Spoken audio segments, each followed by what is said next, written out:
Good morning sa lahat at welcome to my channel. Welcome again sa ating Bible reading na naman ngayong umagang ito. So kahapon nag-start tayong basahin ng Job ng 1 to 4. Ngayon naman ay ang Job ng 5 to 7 naman ang ating babasahin. Umpisahan na natin sa chapter 5. Sumigaw ka, Job, kung may sasagot sa iyo. Mayroon bang anghel na sa iyo'y sasaklolo? Ang sama ng loob ay pumapatay sa mga taong hangal. Ang pagkainggit ay kumikitil sa mga taong mangmang. Sabi ganyan. Nakakita na ako ng mga hangal na panatag kong titignan, ngunit bigla kong sinusumpa ang kanilang mga tahanan. Walang matakbuhan ang kanilang mga anak. Walang sino man ang sa kanila maliligtas. Ang kanilang ani kinakain ng mga gutom, kahit ang nasa tinikan inaagaw sa kanila. Ninanasa ng mga uhaw ang kayamanan nila. Kahirapan hindi sa alabok nagmula, at ang kaguluhay hindi tumutubo sa lupa. Tiyak na daranas ng kahirapan ang tao kung papaano may tilamsik ng apoy ay sa apoyan. May tilamsik ng apoy sa apoyan. Kung ako sa iyo, lalapit ako sa Diyos, at ang aking kalagayan sa Kanya'y idudulog. Ang dakilang gawa niya ay di natin maunawaan. Mga kababalaghan niya ay walang katapusan. Ang lupa'y pinadadalhan niya ng ulan. Ang bukiri kanyang pinatutubigan.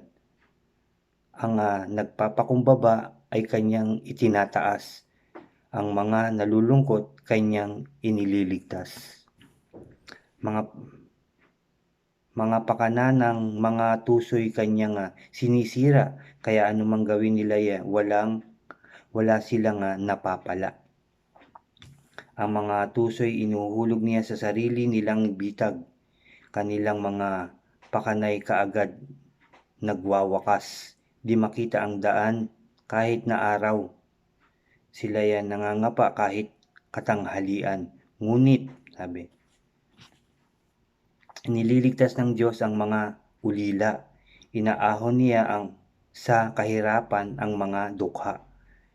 Binibigyan niya ng pag-asa ang mga dukha. Pinatatahimik niya ang masasama. Mapalad ang taong dinidisiplina ng Diyos na makapangyarihan. Ang pagtutuwid niya sa iyo, huwag mong ipagdamdam. Ginagamot niya ang kanyang nasugatan. Pinapagaling niya ang kanyang nasaktan. Sa tuwi na paningin niya ay nasa iyo upang ikaw ay ingatan. Laging handang sumaklolo sa panahon ng tagutom. Di kanya pababayaan, at kung sa digmaan ay hindi kanya iiwan. Ililigtas ka niya sa di lang mapanira, at di ka matatakot sa kapahamakan. Kaguluhan at kagutuman iyo'y lamang tatawanan. Ang mababangis na hayop hindi mo katatakutan. Walang mga bato sa bukid na iyong sasakahin. Mailap na hayop di ka lalapain. Magiging ligtas ang iyong tahan, at ang iyong mga kawan ay hindi mababawasan. Ang lahi mo ay di mapipigil sa paglaki. Tulad ng damo, ang mga supling mo ay darami. Tatamasahin mo ang mahabang buhay katulad ng bungang nahinog sa panahon ng anihan. Ang mga ito ay aming matagal nang pinag-aaralan. Pakinggan mo, alamin, pagkat ito'y katotohanan. Ang sagot naman ni Job: ang suliranin ko'y paghihirap kung titimbangin lahat. magiging mabigat pa kaysa buhangin sa dagat, kaya kaya mabibigat kong salita'y huwag ninyong ikagulat. Ako'y pinana ng Diyos na makapangyarihan. Lason ng palaso'y kumalat sa aking katawan. Galit ng Diyos sa aking inihanay. Walang angal ang asno kung sa damo ay sagana, at ang baka ay tahimik kung may dayaming nginunguya. Ang pagkaing walang asin may sarap bang idudulot? Mayroon bang lasa ang puti ng itlog? Sa lahat ng iyan ay wala ang aking gana, sapagkat kung kainin ko man, pilit na ring isusuka, sabi niya. Ibigay sana ng Diyos ang aking hinihiling, sana'y ipagkaloob niya ang aking hangarin. Higit ko pang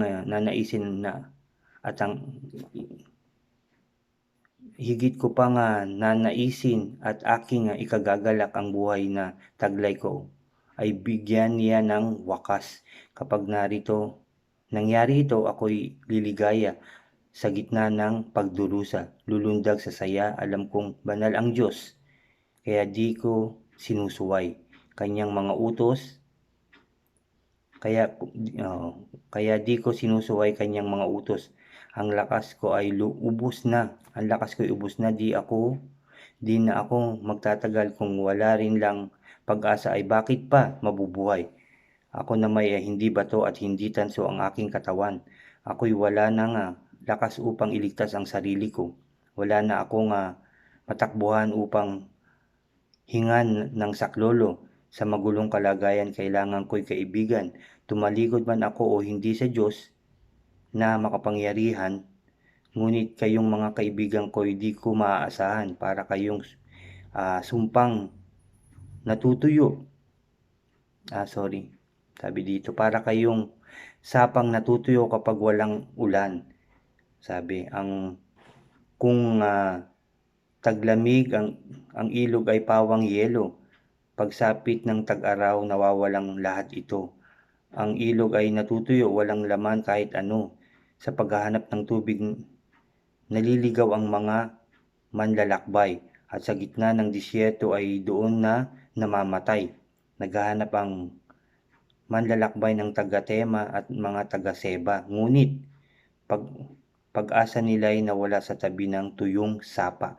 Para kayong mga batis na ang tubig ay natuyo, kaya kayo ay nabigla nang makita ninyo ang aking anyo. Sa inyo ba kahit minsan ako ay nagpatulong? Kailan ba ako humingi sa inyo ng pansuhol?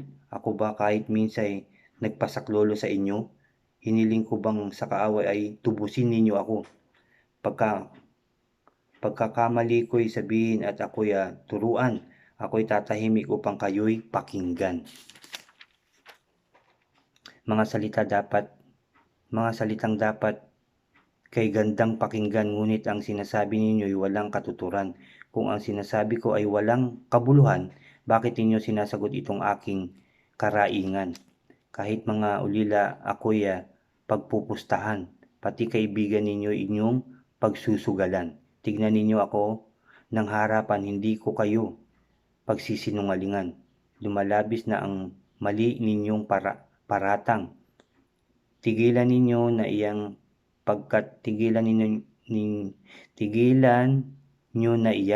pagkat ako'y nasa katuwiran. Akala ninyo ang sinasabi ko'y hindi tama at hindi ko nakikilala ang mabuti sa masama, sabi niya.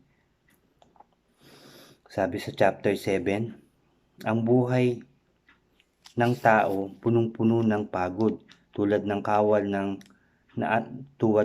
at manggagawa, pilit na pinaglilingkod. Sila'y tulad ng alipin na naghahanap ng lilim. Tulad ng manggagawa, sahod ang ninanasa. Bahay ko'y wala ng kabuluhan sa paglipas ng mga buwan. At tuwing sasapit ang gabi, ako ay nagdadalamhati. Ang gabi ay matagal, parang wala ng umaga, di mapanatag sa higaan hanggang umaga'y balisa. Itong buo kong katawan ay tadtad ng mga sugat, inuuod, kumikirot, at nana ay lumalabas. Mga araw ko'y lumilipas ng walang pag-asa, kay bilis umikot parang sa makina. Alalahanin ninyo ang buhay ko'y isang hininga lamang, hindi na ako muling makakakita ng kabutihan. Kaunting panahon na lamang at ako'y ay papanaw, di na ninyo ako makikita at di na matatagpuan, tulad ng ulap ng napapadpad at naglalaho kapag namamatay ang tao. Di na siya makakabalik sa mundo, sabi. Hindi na siya makakauwi kailanman. Mga kakilalan niya siya'y malilimutan, kaya ako'y hindi mapipigil na magbuka nitong bibig upang ibulalas ang pait sa loob ng aking dibdib. Bakit ako'y inyong binabantayan at ako ba'y dambuhalang mula sa karagatan? Ako ay nahihiga upang ako'y mapahinga, upang kahit sandali sakit ko'y mapawi. Ngunit maging sa pagtulog ako'y inyong tinatakot. Masamang panaginip, pangitain at mga bangungot. Kaya nais ko pang ako ay magbigti, kaysa mabuhay sa katawang may pighati. Ako'y hirap na ayaw ko nang mabuhay. Iwan mo na ako, buhay ko'y wala na ring saysay, sabi niya. Ano ba ang tao upang inyong pagpahalagahan? Bakit pinapansin mo ang kanyang mga galaw? Tuwing umaga siya inyong sinusuri, sinusubok mo siya sa bawat sandali. Kahit saglit, ilayo mo sa akin ang iyong tingin nang ako'y magkapanahon na laway ay lunukin, sabi. Kung ako'y nagkasala, ano ba naman iyon sa iyo? Ikaw na tagapagmasid ng mga tao, bakit ba ako ang napagbubuntunan mo? Ako ba ay isang pabigat sa iyo? Bakit di patawarin ang aking kasalanan? Bakit di palimutin ang aking pagkukulang? Ako rin lang ay patungo na sa huli kong hantungan. Ako'y iyong hahanapin, ngunit di matatagpuan. Yun ang kanilang sagutan ng kanyang kaibigan. Nakita naman natin at nabasa naman natin dito sa kasaysayan ni Job ang nangyari sa kanyang buhay, di ba? Namatay ang lahat ng kanyang anak at naubos ang kanyang ari-arian at siya pa ay nagkaroon ng sakit, di ba? Kaya pinuntahan siya ng kanyang mga kaibigan, Sabi dito pa sa chapter 5 verse 11, ang nagpapakumbaba ay kanyang itinataas, ang mga nalulungkot kanyang inililigtas, Pero sinasagot niya, pero ganun pa rin, ang gusto pa rin ni Job ay yun na nga ay mamatay na lamang, Pero hindi naman niya sinisi ang Diyos, di ba? Mapalad ang taong dinidisiplina ng Diyos, makapangyarihan, ang Diyos na makapangyarihan. Ang pagtutuwid niya sa iyo'y huwag mong ipagdamdam. Ginagamot niya ang kanyang nasugatan, pinapagaling niya ang kanyang nasaktan, Sabi. So, dun natatapos ang chapter 7, So, tomorrow ang babasahin natin ay ang 8 to 10 naman ng Job pa rin, Nahaba pa ang Job, ang kasaysayan. Maganda ito kasi alam ko daranas din siya ng kaayusan ng kanyang buhay at ibabalik ang kanyang kayamanan sobra-sobra pa, Yun ang pagkakaano ko dyan sa umpisa ng aking pagbasa ng Job, sinabi doon, Pero dumanas nga siya ng maraming pagsubok dito, Pero yun nga, hindi pa rin niya sinisi ang Diyos sa kabila ng matinding kahirapan, So, paano kaya kung sa atin yun, ano? 'Di ba? Kung sa atin mangyayari yung ganong dinanas ni Job na naubos ang kanyang mga anak at mayroong 7 lalaki at 3 babae at naubos ang kanyang ari-arian, nagkaroon pa siya ng karamdaman samantalang 'di ba sinasabi sa aklat ay siya ay matuwid at sumusunod sa ating Diyos, 'di ba? Pero nakipag-usap ang demonyo sa ating Panginoon na bigyan mo yan, walain mo, wag mo na siyang bigyan at hindi na yan magpupuri sa iyo kundi harap-harapan ka pa niyan sabing ganyan ng demonyo, 'di ba? Susumpain, sabing ganyan. Kaya sinubok ng demonyo yan. Hanggang sa yun nga sinabi hindi pa rin gumawa ng masama ang Job at sinabi pa ng demonyo na bigyan ng sakit at susumpain daw siya ng harap-harapan ngunit hindi pa rin. Yun na nga lang dahil sa sobrang hirap na dinanas ni Job, gusto niya nang mamatay. Yun sa nababasa natin So, yun nga ang tanong ko, paano kung sa atin kaya yun mangyari? Ano na kaya ang ating naisip? Siguro kung ano-ano na ang ating naisip, 'di ba? Meron pa nga diyan na sa sobrang hirap ng buhay na-stress, na-depress, nagpakamatay, 'di ba? Meron naglaslas, meron nagbigti, kasalanan yung ating gagawin na yon Kung tayo ay gagawa ng hindi mabuti, mas lalo tayong magkakasala, magpapakamatay, no? Mas lalo tayong magkakasala sa ating gagawin. Kagaya ni Job, no? Hindi pa rin siya nag-isip ng masama, hindi pa rin niya sinumpa ang ating Diyos at hindi niya pa rin sinisi, Yun na nga lang dahil hirap niya na siya, sinasabi niya na gusto niya nang mamatay, Kaya yun ang parang dinadalangin niya sa ating Diyos.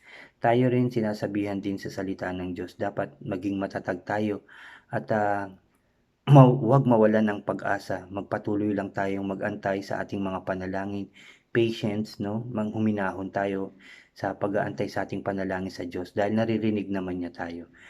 Kung minsan, kung bakit wala pa ang ating hinihingi o hinihiling, hindi niya ibinigay, maaaring ito hindi talaga para sa atin, At may mas maganda siyang plano sa ating buhay. Alam naman natin yun na ang plano ng Diyos ay mas mabuti kaysa sa plano ng mga tao, Magpatuloy lang tayong magtiwala, manalangin at sumamba sa ating Diyos, hindi niya tayo pababayaan. Anumang klaseng pagsubok ang dumarating, anumang hirap, kagutuman, kalungkutan ang dumarating sa atin, aayusin niya ang ating buhay, hindi niya tayo pababayaan. Magtiwala tayo sa ating Diyos. Magtiwala tayo. Ano man ang ating nararanasan ngayon, sa ENCOVE na to, walang trabaho ang iba, nagugutom ang ibang tao, 'di ba, na nalulungkot na, nadidepress na, nai-stress na ang mga tao. Manalangin po tayo, magbasa tayo ng ating Biblia, manood po tayo ng mga pwede nating matutunan about sa Bible, sa salita ng ating Diyos upang mapawi ang ating kalungkutan, kahirapan, yung bigat na ating nararamdaman ay mapapawi ng salita ng Diyos dahil marami siyang pangako sa atin. Hindi niya tayo pababayaan, magtiwala tayo sa ating Diyos. Maayos ang ating mundo ulit, magiging maayos, masagana, magiging masaya, maunlad ulit tayo at tagumpay. Ang lahat ng may karamdaman, gagaling yan in Jesus' name. Gagaling ang lahat ng yan. Mawawala na ang virus na yan. Magiging maayos na tayong muli sa pangalan ng ating Jesucristo. Magtiwala lang tayong lahat. Muli, samahan niyo ulit ako sa ating panalangin ngayong umagang ito. Magsiyoko po tayo at ihanda na natin ang ating mga puso sa ating panalangin sa ating Diyos. Hallelujah, Lord. Hallelujah, Jesus. Hallelujah, Holy Spirit. Ama namin sa langit, maraming salamat sa araw na to na ipinagkaloob mo na naman upang makarinig at makapagbasa na naman kami ng inyong mga salita, O Diyos. Salamat, Lord, sa aming mga natutunan na naman ngayong umagang ito. Dahil tumibay na naman ang aming loob, aming pananampalataya sa inyo ay tumatag na naman lalo, O God. Lord, binigyan mo na naman kami lahat ng pag-asa sa iyong mga salita, sa iyong mga pangako, O God. Salamat, Lord, sa iyong kabutihan. Salamat sa iyong pagmamahal sa amin. Dahil alam namin na lagi ka pong nakatingin sa amin at nakikinig sa aming mga panalangin. At nakikita mo ang kalalagayan ng bawat isa, O Diyos. Alam ko, Lord, na maaayos na ang lahat. magtatagumpay kami sa labang ito. Dahil hindi mo kami pababayaan at kasama ka namin araw-araw, O God.